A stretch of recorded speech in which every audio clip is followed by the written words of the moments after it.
Aujourd'hui, sur Je cuisine en pyjama, en confinement, avec la petite bête. Oh non, je peux pas lever ma tête. J'ai une robe. OK. On fait quoi? On fait une salade. Non, non, non, non, non, partez pas, partez pas, partez pas. C'est pas une salade ordinaire. C'est une salade extraordinaire. On va l'appeler la salade composée Arizona.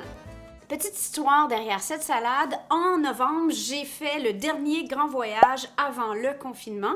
Et je suis allée en Arizona pour un voyage de presse, faire un grand road trip. On était 3 copines journalistes ensemble et ça a été vraiment du bonbon. Honnêtement, j'étais un petit peu coupable. Sur le coup, je me disais 12 jours, partir sans les enfants, sans chérie. Maintenant, je dois dire que ça reste dans mes plus beaux souvenirs. On a fait la chasse à l'arc-en-ciel. La vidéo est là, vous irez voir, j'en dis pas plus. Toujours est-il que dans la région de Phoenix et Scottsdale, on avait un souper prévu au restaurant Citizen. Et il y a 3 personnes, 3 gens de la place qui nous ont dit « Ah, vous allez souper là, ben là, tu dois prendre la chopped salad. » Puis là, on était comme « Salade, chopped salad », ça veut dire comme salade coupée. Je peux pas dire que quand les gens, le premier qui m'a dit ça, j'étais comme « Bon, c'était une femme qui faisait un peu fitness. » Je me suis dit « Bah, OK, cool, une salade coupée, wow. » Ensuite, c'était dans une salle pour goûter le vin. La grosse musique heavy metal, ça appartient à... Je me rappelle pas du nom, il va être écrit là. Toujours est-il qu'on est allé goûter à ces vins sur place et le barman devait faire 6 pieds 4, super macho.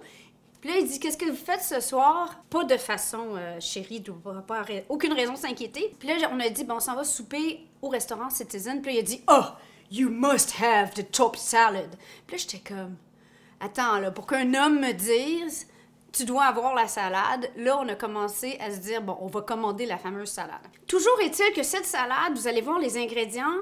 Moi, quand j'ai vu ça, je me suis dit « Voyons, ça n'a aucun bon sens. Ça ne peut pas être bon. » Et ça va être intéressant pour vous parce que j'ai appris des astuces vraiment incroyables et cette vinaigrette, c'est... OK, alors, vous êtes prêts?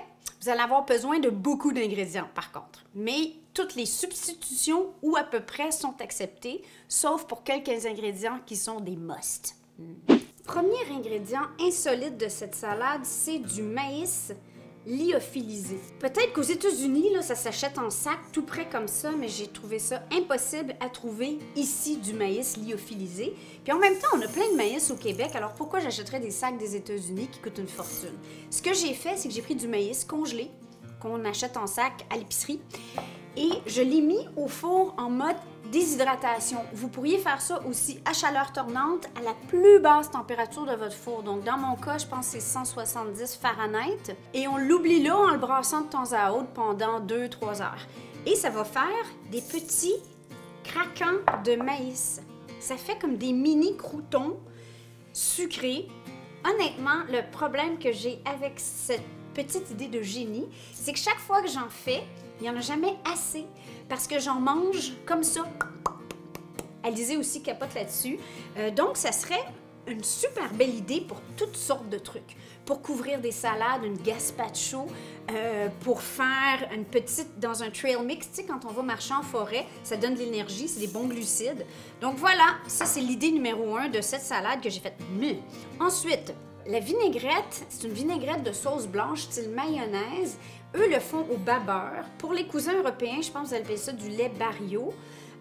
Mais le bas beurre, on n'en a pas toujours. Moi, j'utilise mon yogourt maison tout simplement à la place du bas beurre. Mais mon yogourt est très liquide. Donc, c'est soit ça ou sinon mélanger la mayonnaise avec du lait et du jus de citron. Parce qu'en fait, on peut copier l'effet bas beurre en mélangeant du lait et du jus de citron tout simplement. Et le lait va se mettre à cailler sans être dégueu, là. Et ça fait un petit lait acidulé. C'est parfait. Question étape, c'est de faire cuire, bien évidemment, le maïs. Donc ça, prenez-vous la veille là-dessus, à moins que vous ayez du maïs lyophilisé qui traîne dans votre garde-manger. Ce n'était pas mon cas. Et je trouve que ça ajoute vraiment à la salade. Ensuite, deuxième ingrédient, du couscous israélien ou ce qu'on appelle du couscous perlé. Moi, un truc que j'ai trouvé que j'adore, c'est qu'on peut acheter un mélange de couscous perlé avec maïs. Et comme il y a déjà du maïs dans cette recette, j'ai trouvé ça super brillant. Puis ça se cuit en 2 temps, 3 mouvements, donc 5 minutes dans l'eau bouillante. C'est des petits sachets. Et c'est une marque qui se vend ici à l'épicerie et je crois bien en France aussi, vous me direz.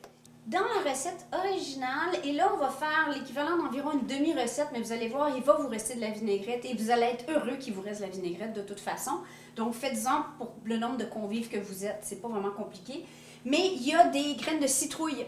Et confinement oblige, j'ai réalisé qu'il ne me reste pas assez de graines de citrouille. Vous pourriez prendre ce que vous avez, là, donc ça pourrait être des graines de tournesol, graines de citrouille. Moi ici, j'ai un mélange que j'utilise pour mon pain multigrain. Donc j'ai du lin, j'ai du millet, des graines de citrouille, des graines de tournesol. C'est tout ce que j'avais. C'est un mélange préfet que je m'étais fait moi-même pour mon pain.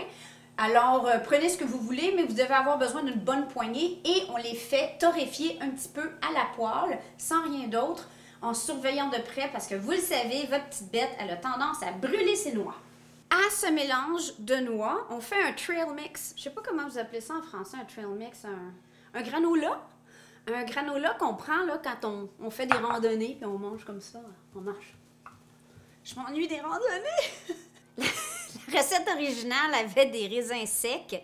Je suis pas fan de raisins secs. Il me restait... Moi, j'ai déjà fait avec des raisins de Corinthe. C'était très bien.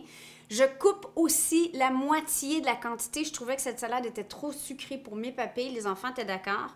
Donc, environ un quart de tasse ou une petite poignée, soit ça, là, de canneberge séchée ou de raisin, ou mettez-en pas si vous n'aimez pas ça. Et à ceci, on va venir ajouter nos graines torréfiées. Et c'est ce qu'on appelle le trail mix, OK? La fameuse vinaigrette que, honnêtement, je n'aurais jamais... Je pense pas que j'aurais inventé ça par moi-même. C'est des ingrédients un peu insolites, encore là. Eux autres, originalement, le font avec une bonne poignée de basilic frais. En ce moment, je n'ai pas de basilic. Ils mettent aussi du fromage romano, de l'ail et de l'huile d'olive un peu. Alors, qu'est-ce que j'ai fait? Bien, j'ai substitué tout ça par mon pesto maison. Alors, si vous avez du bon pesto de ma recette, c'est parfait. On a besoin de 2 cuillères à table environ de pesto. On va partir avec ça. Je vais ajouter une gousse d'ail, pareil. Est-ce que c'est bon? Le jus d'un citron. Et qu'est-ce qu'on fait avec ça? Expérience biologique. C'est notre désinfectant, notre nettoyant général à comptoir. On remet moitié vinaigre, moitié eau. Et toutes les écorces de citron, d'orange, d'agrumes, lime, on met ça à l'intérieur au fur et à mesure. Et évidemment, on le vide de temps à autre. On le passe dans une passoire. Et on l'utilise comme nettoyant pour notre comptoir. Les surfaces de travail, donc il n'y a rien de toxique et ça sent pas le vinaigre. Et tu sais, l'odeur de vinaigre très très fort, alors que là, ça sent les agrumes vinaigrés. 80 ml de babeur ou de yogourt nature assez liquide, ou comme je vous disais, ça pourrait être 80 ml de lait. Puis je pense que honnêtement, il y a assez de citron comme ça dans la recette, ça va faire la même chose. Et une tasse de mayonnaise. Là, j'ai ma mayonnaise maison. Elle n'est pas magnifique. Poivre. Comme dans mon pesto, il n'y a pas tant de fromage romano, je vais en ajouter un petit peu ici. Ça pourrait être du parmesan. Il n'y a pas de souci, OK? Et là, au robot...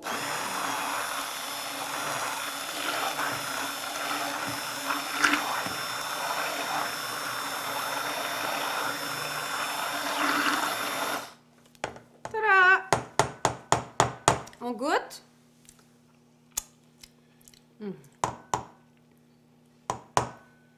Juste ça, ça valait la vidéo.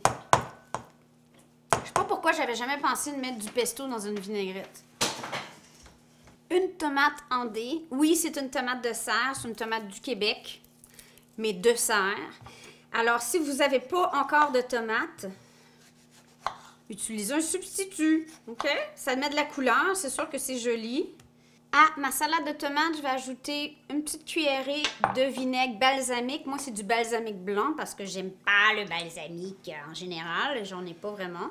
Un petit filet d'huile d'olive, sel, poivre Et voilà, ça c'est notre salade de tomates. La recette demande normalement de la roquette. J'ai pas de roquette. Elle est en terre, des petits semis, mais j'en ai pas pour l'instant. Mais j'espère qu'il y en a d'entre vous, surtout ceux en France, en région, qui ont déjà de la roquette. Mais c'est très bon avec la salade, la laitue que vous avez sous la main. D'accord? Et là, on appelle ça une chopped salad, ce qui veut dire quoi? On la coupe. On la coupe, on en fait des filaments, des bouchées. Ce qu'on veut pas, c'est avoir des gros morceaux de laitue. J'ai le pire couteau pour la job. Bon, là où ça devient une salade un peu luxueuse, et honnêtement, au restaurant, ils vous vendent le saumon en extra. Alors, si vous n'en avez pas, ne vous empêchez pas de faire la salade. Mais je dois dire que je l'ai fait sans et avec. Et chérie l'aime beaucoup mieux avec du saumon fumé. Alors ici, j'ai du très très beau saumon fumé. Et on va venir juste le défaire encore là en genre de filament pour qu'il se mélange bien dans la salade. Pour le montage, ça c'est l'autre astuce de cette salade, c'est le service. Donc ça fait une salade qui est vraiment plus chic parce que on la sert, vous allez voir, j'en dis pas plus. Une rangée de laitue. Fromage dans la salade, il demande de l'Asiago. C'est vrai que c'est très très bon avec de l'Asiago. Alors si vous en avez, gâtez-vous. Sinon, du parmesan ferait un pas pire boulot. Ensuite, notre couscous israélien. Au milieu, la salade de tomates. Notre trail mix qu'on peut mettre sur les côtés ici. On finit avec notre fameux petit maïs croustillant que je viens essayer de faire une ligne le plus jolie possible sur mes tomates. Et la vinaigrette, on la sert à côté. Alors l'idée étant que vous pouvez préparer la salade comme ça. Je mettrai peut-être les petits chips de maïs à la dernière minute pour pas qu'ils viennent tout mous. Et au moment de servir, on vient verser la vinaigrette avec le plus de cérémonie possible pour pouvoir vendre la dite salade plus chère encore. Et on mélange tout ça devant les convives et on sert des beaux bols.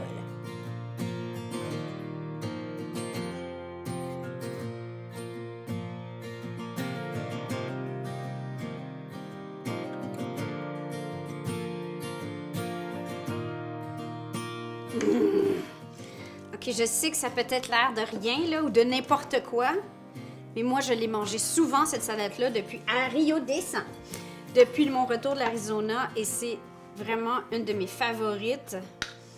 Ce que j'aime aussi, c'est que c'est une salade qui se fait bien 4 saisons. On n'a pas besoin d'une tonne de laitue, on peut substituer les tomates. Si vous dites, voyons, il y a beaucoup de vinaigrette. Ah, c'est comme ça, hein? Comme dirait Momo, le secret est dans la vinaigrette.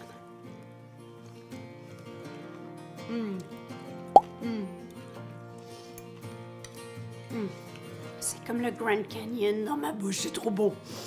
C'est le contraire d'une salade plate. C'est vraiment extraordinaire. C'est une fiesta dans un bol. Alors, je vous souhaite que vous puissiez l'essayer, que vous trouviez la majorité des ingrédients. Et puis, vous nous écrirez en commentaire ce que vous en pensez. Puis, envoyez-nous vos suggestions de salades favorites.